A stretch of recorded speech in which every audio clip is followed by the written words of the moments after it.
Cyber crime ફ્રોડમાં અલગ અલગ પ્રકારના investment, task, succession, digital fraud, કોઈ પણ એરેસ્ટ વગેરે કોઈ પણ ફ્રોડમાં એક એમાં એવી હોય છે કે આ પૈસા અલગ અલગ બેંક એકાઉન્ટોમાં ટ્રાન્સફર થતા હોય છે.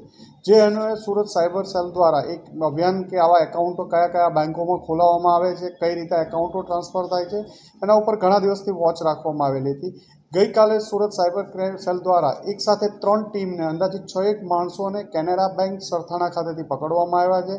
જેમાં જેઓના નામ જોઈએ તો રાજ રયાણી, વિજય ઓડ, મહેશ ભડિયાદરા, ચંદ્રેશ કાકડિયા, હાર્દિક દેસાઈ અને ચેન્નઈનો એક થન્નીગલ થેરુગનમ જે સેલમ ચેન્નઈનો છે. આ 6 લોકોની ધરપકડ કેનેરા બેંક સરથાણા ખાતેથી કરવામાં આવી હતી.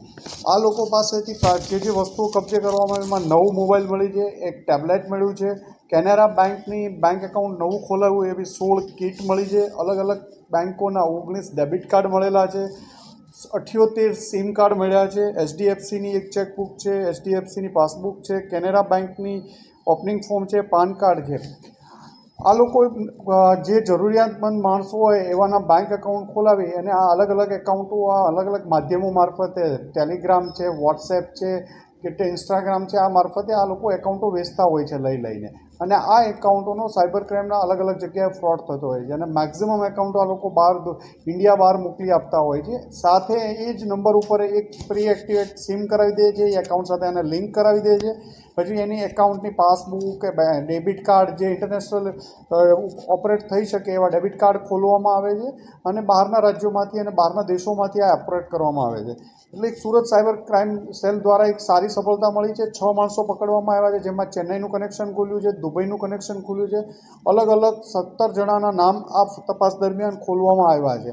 એક બીજો વિષય પણ છે કે સુરતમાં પણ અલગ અલગ વિસ્તારના લોકો બધા જ સરથાણા કેનેરા બેંક પાસેથી એક્ટિવ થયેલા છે. મેક્ઝિમમ કેનેરા બેંકનું આ એકાઉન્ટ છે. એટલે એક પ્રાઇમરી અમે કેનેરા બેંકમાં પણ તપાસ કરીએ છીએ કે બેંક સાથે આ લોકોની કોઈ લિંક છે કે નહીં, બેંકનો કોઈ માણસ આ લોકો સાથે સંડોવાયેલો છે કે નહીં. આ ઉપરાંત આ એકાઉન્ટમાં ટ્રાન્ઝેક્શન સાથે કમિશન પણ આ લોકોને મળતું હતું. એટલે માનો કે આ એકાઉન્ટ છે એમાં 1 મહિનો ચાલે છે તો 1 મહિનામાં જે ટ્રાન્ઝેક્શન થાય છે એના ઉપર પણ આ લોકો કમિશન લેતા હતા. એક એકાઉન્ટમાં 10,000થી લઈ 1.5 લાખ રૂપિયા સુધીના પૈસા આ લોકો આરોપીઓ મેળવતા હતા. આમના વિરુદ્ધ ગુનો દાખલ કરી પ્રાથમિક પૂછપરછ ચાલુ છે, રિમાન્ડ મેળવવામાં આવશે અને આમાં વધુ તપાસ કરવામાં આવશે. અલગ અલગ આરોપીઓ અલગ અલગ છે. 3 ગેંગ પકડવામાં આવી હતી. કોઈ 2 વર્ષથી કરતું હતું, કોઈ 6 મહિનાથી કરતું હતું. ચંદ્રેશ કાકડિયા વિરુદ્ધ 6 ગુના દાખલ થયેલા છે, જેમાં 2023માં પણ સાયબર ક્રાઇમના 2 ગુના દાખલ થયેલા છે. એટલે એક અલગ અલગ સાયબર ક્રાઇમની એક આખી ગેંગો અલગ અલગ 3 ગેંગો પકડાયેલી છે. આ તમિલનાડુ છે એ ટેલિગ્રામથી આ એકબીજાના સંપર્કમાં આવ્યા હતા અને આની પહેલાં પણ એ અહીંયા આવીને એકાઉન્ટ લઈ ગયેલો હતો. તમિલનાડુવાળો જે થન્ની ગયેલ છે એનો બ્રધર અરુણ દુબઈ છે અને દુબઈ, ચેન્નાઈ એક આ લોકોના આપણા લઈ અને સાયબર ફ્રોડના અલગ અલગ જગ્યા એકાઉન્ટોનો ઉપયોગ થતો હતો.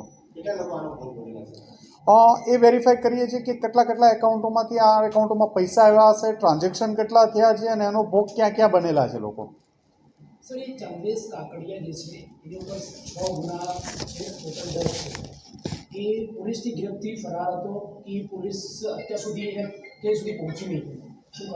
ના, એ અગાઉ પકડાઈ ચૂક્યો છે, વોન્ટેડ ન હતો. ગઈકાલે તપાસ દરમિયાન ફરીથી એના રેડ દરમિયાન મળી આવ્યો છે અને એમના વિરુદ્ધ 6 ગુના દાખલ થયેલા છે.